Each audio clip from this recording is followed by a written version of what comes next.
आज संपूर्ण दावडी गोलोली प्रशासन सर्व लोक आपण पाहिलीत. भरपूर प्रमाणात आम्ही MIDCच्या कार्यालयावरती आम्ही आलो आहोत. 8 दिवस झाले, 15 दिवस झाले पाणी देतो सांगतायत आणि पाणी मिळत नव्हतं.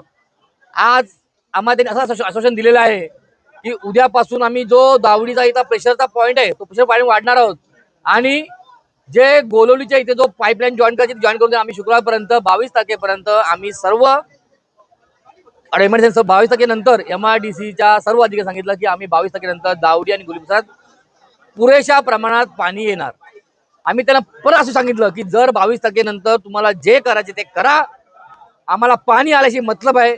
जर 22 तारखेला पाणी आलं नाही तर या MIDCच्या गेटला टाळ ठोकून रस्ता रोको आंदोलन करणार.